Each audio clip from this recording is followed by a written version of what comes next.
Hello friends, आज फिर मिलते हैं हमने एक नए वीडियो के साथ कार्य शक्ति और ऊर्जा का टॉपिक लेकर। इसके पहले हमने टॉपिक पढ़ा था बल यानी फोर्स के बारे में। आज हम पढ़ेंगे वर्क। हम अपने दैनिक जीवन में बहुत सारे काम करते हैं, बहुत सारी क्रियाएं करते हैं। तो इन क्रियाओं का होना या करना ये कार्य कहलाता है ना। जैसे कि पढ़ना, लिखना, गाड़ी चलाना, बहुत सारे काम होते हैं जो हम अपने रूटीन लाइफ में करते हैं।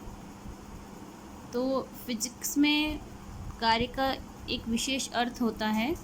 फिजिक्स में हम कार्य को निम्नलिखित प्रकार से परिभाषित कर सकते हैं या करते हैं। तो यहाँ पर हम पहले एक डेफिनेशन देख लें जो यहाँ पर दी हुई है, उसके बाद हम शुरू करते हैं। कार्य की माप लगाए गए बल और बल की दिशा में वस्तु के विस्थापन के गुणनफल के बराबर होती है ना। कार्य हम किसे कहेंगे? लगाए गए बल और वस्तु के विस्थापन के गुणनफल को हम कार्य कहते हैं। एक सामान्य भाषा में यदि हम बात करें तो कार्य बराबर होता है,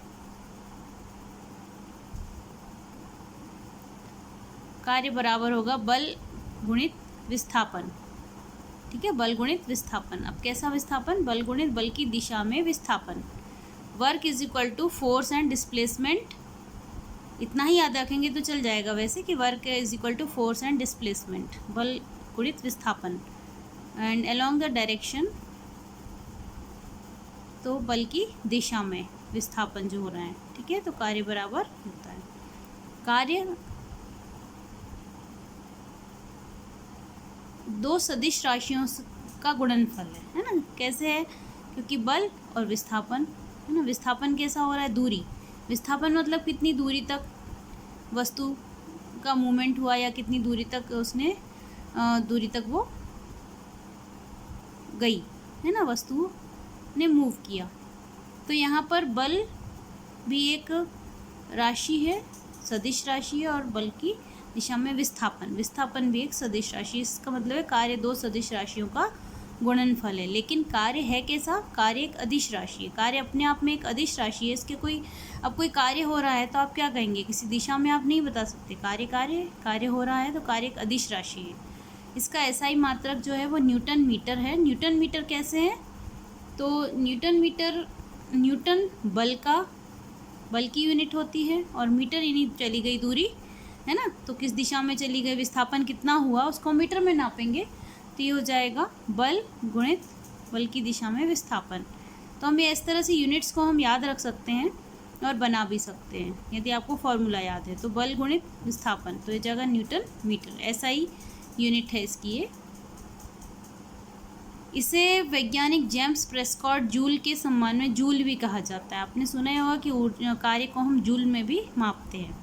और संकेत क्या होगा? इसका सिंबल होगा जे के द्वारा इसको व्यक्त किया जाता है। तो 1 joule work is equal to होगा 1 न्यूटन बल इंटू 1 मीटर विस्थापन। तो यहाँ मैंने कुछ लिखा हुआ है वो हम देख लेते हैं। यहाँ भी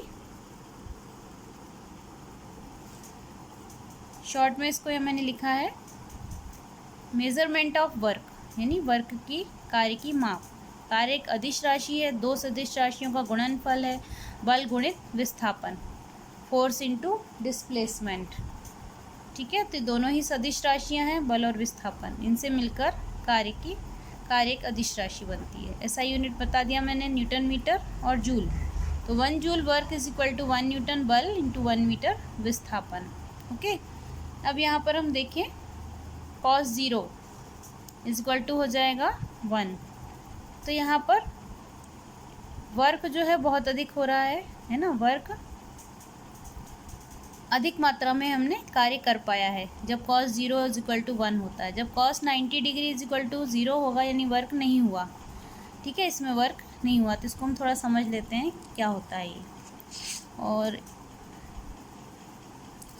उसके बाद आती है शक्ति है, उसके बाद आता है शक्ति को हम वाट में नापते हैं। तो work rate is power. Work rate is power means कार्य करने की जो दर है उसे हम उसकी शक्ति कहते हैं। ठीक है, किसी भी निकाय द्वारा कोई कार्य किया जा रहा है सिस्टम द्वारा तो उसके वर्क रेट को हम उसकी शक्ति कहते हैं। तो 1 watt is equal to 1 joule per second. Is equal to 1 Nm/s। तो 1 HP 1 horse power is equal to होता है 746 वाट।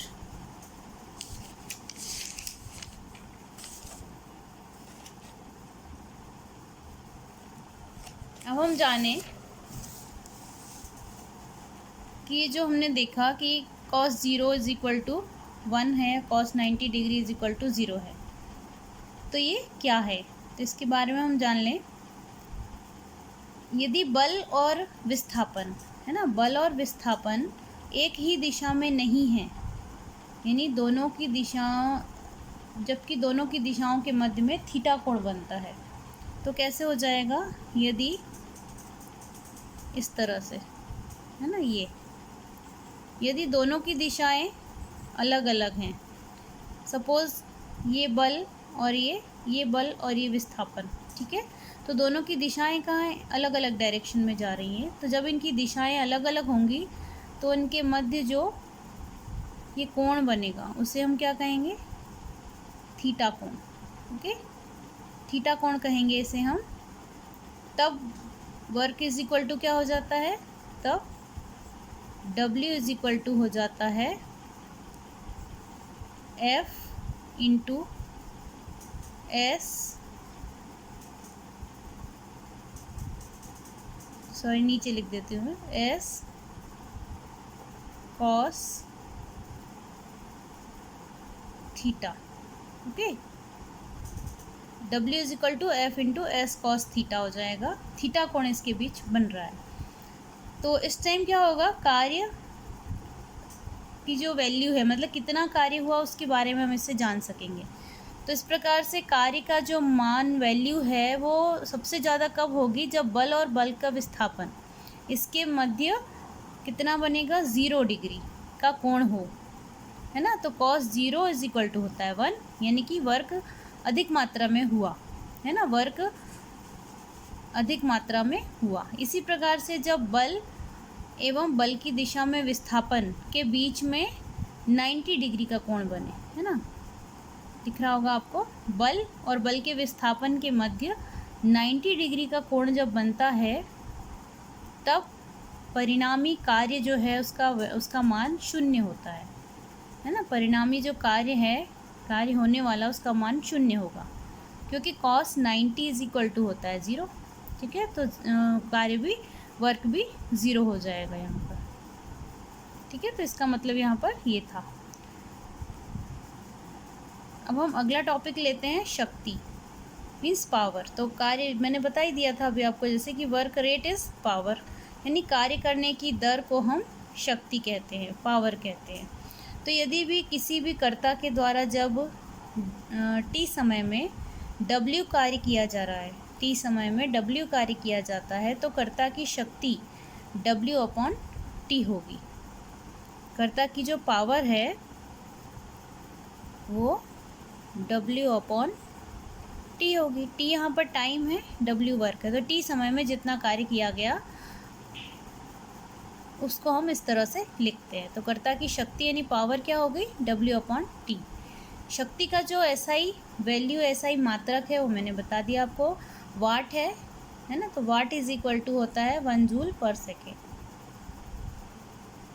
और इसे हम 1 Nm/s भी लिख सकते हैं।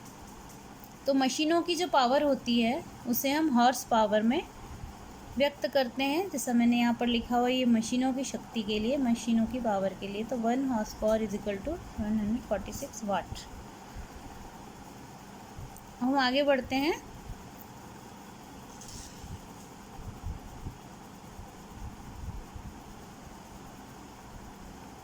अपने अगले टॉपिक की तरफ। अपना अगला टॉपिक है ऊर्जा। अगला टॉपिक है ऊर्जा।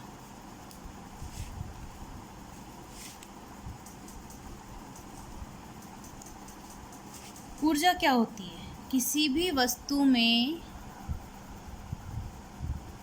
वस्तु में कार्य करने की क्षमता को उस वस्तु की ऊर्जा कहते हैं। किसी भी वस्तु में कार्य करने की क्षमता जो होती है उसे हम उस वस्तु की ऊर्जा कहते हैं। आप जितना कार्य कर सकते हैं, आप में कितनी ऊर्जा है, जब हम भोजन करते हैं और एनर्जी इकट्ठी करते हैं और फिर उसको हम यूज़ करते हैं, है ना। तो कैसे पता चलेगा हमने कितना कार्य किया है?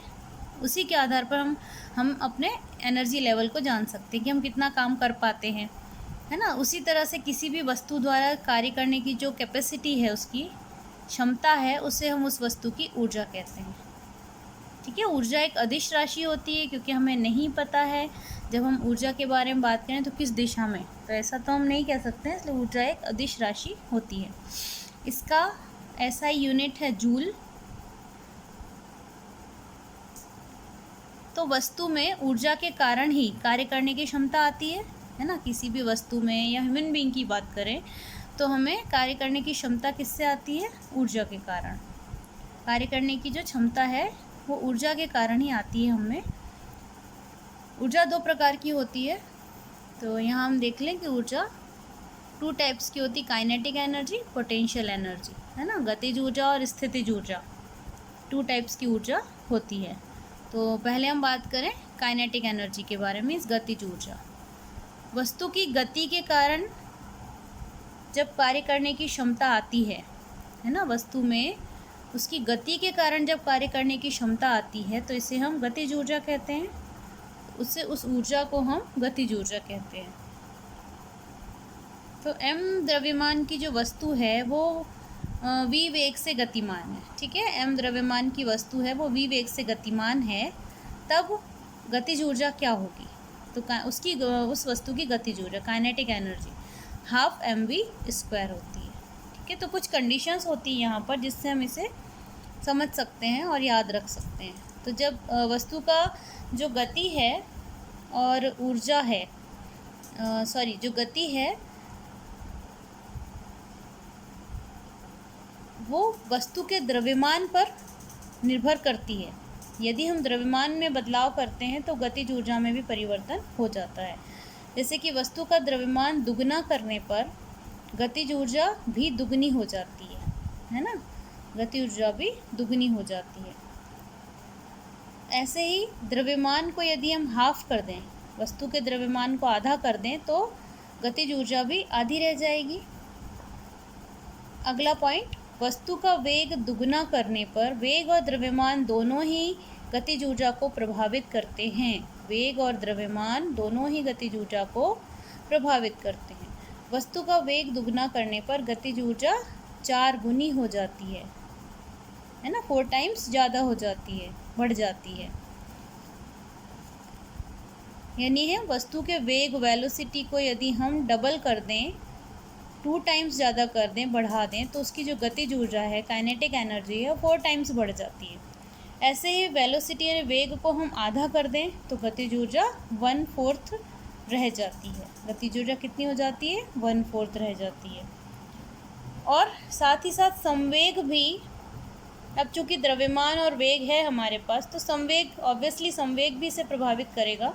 संवेग 2 गुना करने पर गतिज ऊर्जा 4 गुनी हो जाएगी। तो ये कुछ टर्म्स एंड कंडीशन जिन्हें हम याद रखेंगे। तो K = p² / 2m, ये इसकी कंडीशन है। संवेग को 2 गुना करने पर गतिज ऊर्जा 4 गुनी हो जाती है। तो आगे बढ़े हम। अब आती है पोटेंशियल एनर्जी, मीन्स स्थितिज ऊर्जा। जैसा कि शब्द से ही पता चल रहा है, यहाँ पर हमने गतिज ऊर्जा यानी गति के कारण, है ना, वस्तु की गति के कारण जो कार्य करने की क्षमता आती है वस्तु में, उस ऊर्जा को हम गतिज ऊर्जा कहते हैं। वैसे ही अवस्था या स्थिति के कारण कार्य करने की क्षमता आ जाती है वस्तु में, तो उस ऊर्जा को हम स्थितिज ऊर्जा कहते हैं। किसी भी वस्तु की अवस्था या उसकी स्थिति के कारण जब उसमें कार्य करने की क्षमता आ जाती है तो उसे हम उस वस्तु की स्थितिज ऊर्जा कहते हैं। ठीक है, जैसे कि यहाँ पर एग्जांपल दिया, बांध बनाया जाता है और फिर पानी इकट्ठा करते हैं, तो इकट्ठा किए गए पानी की ऊर्जा, ये स्थितिज ऊर्जा कहलाती है। स्थितिज ऊर्जा = होता है mgh।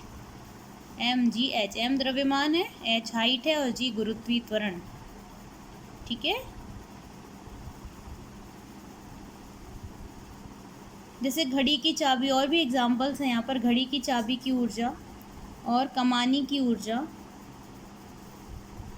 है ना, तो ये सभी किसमें? स्थितिज ऊर्जा के आधार पर काम करते हैं।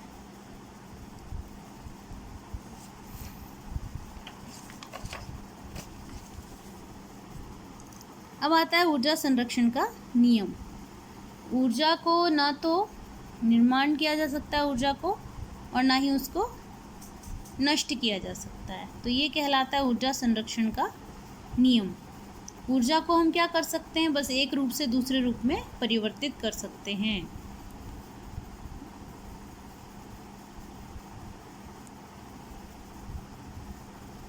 यदि ऊर्जा किसी कारण से जैसे लुप्त हो गई यूँ कहें, तब वह किसी और दूसरे रूप में प्रकट हो जाती है, यानी वापस आ जाती है। इसी को हम ऊर्जा संरक्षण का नियम कहते हैं। ठीक है, यानी कि वो ना ही निर्माण होता है उसका, ना ही वो नष्ट हो सकती है।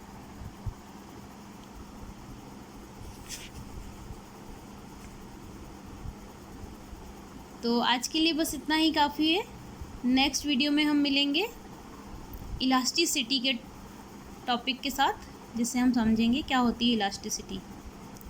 और बीच में हम गुरुत्वाकर्षण भी लेंगे। गुरुत्वाकर्षण क्या होता है, न्यूटन का गुरुत्वाकर्षण का नियम क्या होता है, इन सब के बारे में हम जानेंगे। So okay, thank you guys, आज के लिए इतना ही काफ़ी।